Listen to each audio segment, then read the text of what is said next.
Ronan, bonjour, directeur du MIPIM pour cette deuxième journée de l'édition de septembre. Quel premier bilan on peut tirer de cette édition? Nous sommes sur la deuxième journée.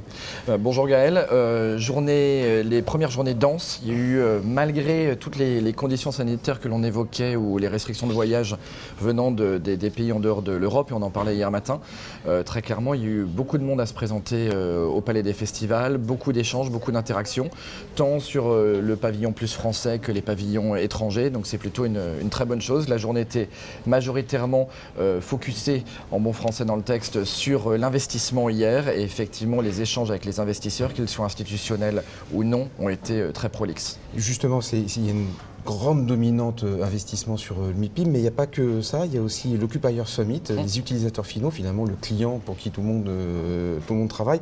En quoi ils sont clés pour le MIPIM et pour les futures éditions du MIPIM? Je pense qu'ils étaient déjà importants avant la crise, mais ils sont devenus encore plus essentiels après ce que nous avons vécu dans ces 18 derniers mois.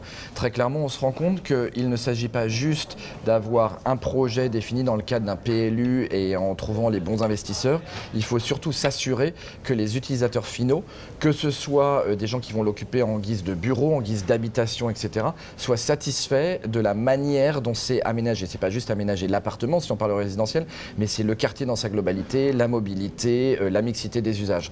Et très clairement, ce que veulent les utilisateurs finaux, c'est justement ces occupiers qui vont nous le dire et qu'on doit écouter encore plus, et ce sera aussi le cas dans les éditions à venir. Hier, il y avait la présence d'Emmanuelle Wargon, la ministre du Logement. C'est assez rare qu'un ministre du Logement vienne à l'édition du MIPIM, qui a toujours une connotation très immobilier d'entreprise.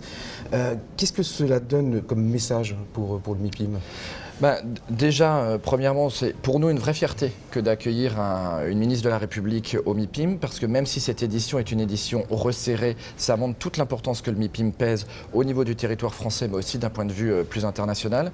Et là, le fait que ce soit Madame Emmanuelle Wargon qui, effectivement, est sur le portefeuille du logement, rattaché à la transition écologique, c'est deux signaux importants. Un logement, et on en parlait tout à l'heure, le résidentiel est de plus important aussi au sein du MIPIM. On voit bien que toute la stratégie d'investissement dont on a parlé hier montre que les portefeuilles se diversifient, et si le résidentiel était un petit peu pointé du doigt ou un petit peu on va dire le parent pauvre dans certaines géographies ou dans certains portefeuilles d'investissement, ce n'est plus le cas, et il y a des nouvelles conditions d'habitation, des nouvelles manières de vivre le logement qui sont en réflexion. Donc c'est le symbole que ça montre, et encore une fois le fait qu'elle soit à la transition écologique est un point important aussi pour MIPIM. Justement, ça me donne une bonne transition. On parle de ESG, on parle d'ISR, on parle de ville bas carbone, d'immobilier bas carbone, toutes ces composantes autour du développement durable. Est-ce que ça pourrait être le fil rouge de l'édition de mars du MIPIM 2022 ?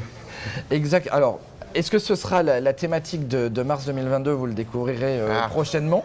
Mais ouais, en fait, très clairement, ouais Gaël, je sais bien, mais non, on a commencé à en parler très fortement déjà en 2019. Souvenez-vous, quand Ban Ki-moon était là, c'était vraiment le sujet très fort. Je ne vais pas dire qu'il a été précurseur, parce que l'immobilier, et particulièrement en France, a toujours été actif sur ces sujets-là.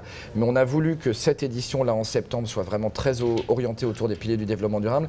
Et oui, tout l'impact ESG, changement climatique, mais au-delà du côté uniquement écologique, vraiment tout le côté social, gouvernance, comme veut bien le dire ESG, ce sont des sujets très importants qui seront évidemment au cœur du MIPIM 2022 du 15 au 18 mars. Et bien voilà, c'était la conclusion que je voulais, c'était les dates du MIPIM 2022. Eh bien du 15 au 18, et j'espère qu'on s'y retrouvera toutes et tous. Très bien, merci beaucoup. Merci Gaël. Et à très vite.